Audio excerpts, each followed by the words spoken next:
اعوذ باللہ من الشیطان الرجیم بسم اللہ الرحمن الرحیم اللہم صلی علی محمد وعلی آل محمد کما صلیت علی ابراہیم وعلی آل ابراہیم انک حمید مجید اللہم بارک علی محمد وعلی آل محمد کما بارکت علی ابراہیم وعلی آل ابراہیم انک حمید مجید صلی اللہ علیہ وآلہ وسلم۔ پروگرام قانونی مشورے کے ساتھ عبدالرؤف چودھری ایڈوکیٹ۔ قانون سے آگہی ہر شہری کا بنیادی حق ہے۔ آج کا سوال جو ہمارے سامنے آیا ہے، کسی نے اس سوال کے ذریعے سے پوچھا ہے کہ میرے انکل جو کہ ایک ایکسیڈنٹ میں فوت ہو گئے تھے، جن کی وجہ سے ایکسیڈنٹ ہوا تھا، ان کے ساتھ راضی نامہ ہو چکا ہے اور وہ لوگ دیت کی رقم دینے کو تیار ہیں۔ میرے انکل نے کچھ قرض بھی اپنی زندگی میں لیا ہوا تھا اور ایک وصیت بھی کی ہوئی تھی۔ اب ان کی جائیداد کی تقسیم وغیرہ کس طرح ہوگی، ہماری رہنمائی فرمائیں۔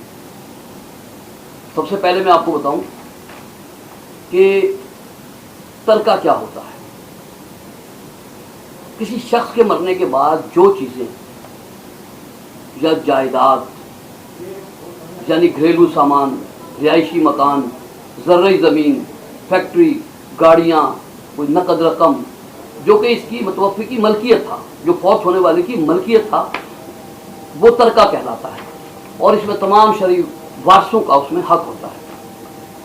اب سب سے پہلے یہ کہ جو ترکہ کی تقسیم جو ہے، اس سے قبل متوفی کی تدفین پر، مرنے والے کی تدفین پر جو اخراجات آئیں گے، صرف ان اخراجات کو اس کے ترکہ میں سے ان اخراجات کو کیا جائے گا جو اس کی تدفین پر ہوں گے۔ ایک تو یہ خرچہ ہو گیا جو کہ مرنے والے کی جائیداد سے پہلے کیا جائے گا۔ اس کے بعد اگر متوفی پر کوئی قرض ہو، اس نے کسی سے کوئی قرض لیا ہوا ہو اور اس نے کوئی وصیت بھی کی ہو، تو پہلے میت کے مال میں سے قرض کی ادائیگی لازم ہے۔ قرض کی ادائیگی کے بعد جو بچے گا، اس میں سے وصیت پوری کی جائے گی۔ نبی صلی اللہ علیہ وسلم نے فرمایا، مومن کی روح اس کے قرض کی وجہ سے معلق رہتی ہے جب تک اس کا قرض ادا نہیں ہو جاتا۔ اب یہ بات بھی آپ کو میں بتاتا چلوں ایک ساتھ اس کے کہ متوفی کے ترکے میں سے خیرات کرنا، رشتہ داروں یا دیگر لوگوں کو کھلانا پلانا یا متوفی کے ایصال و ثواب کے لیے خرچ کرنا جائز نہیں ہے۔ تاہم ترکہ کی تقسیم کے بعد کوئی وارث اپنے حصے میں سے جس طرح چاہے اس سلسلے میں خراجات کر سکتا ہے۔ اب اگلا سوال آپ کا اس کے اندر ایک یہی ہے کہ ان کا چونکہ راضی نامہ ہو گیا ہے اور جن کی وجہ سے ان کی وفات ہوئی ایکسیڈنٹ میں، تو وہ دیت کے لیے وہ تیار ہیں۔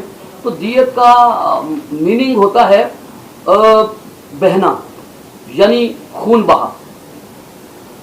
دیت ترکہ نہیں ہے، کیونکہ ترکہ وہ مال ہوتا ہے جو مرنے والے کی وفات کے وقت اس کی ملکیت ہو، جبکہ دیت متوفی کی وفات کے بعد واجب الادا ہوتی ہے۔ لہذا اس کو ترکے کا حصہ قرار نہیں دیا جا سکتا۔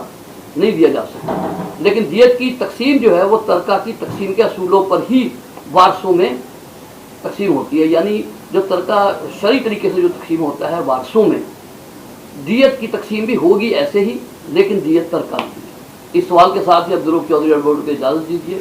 انشاءاللہ اگلے سوال کے ساتھ دوبارہ حاضر ہوں گے۔ السلام علیکم، اللہ حافظ۔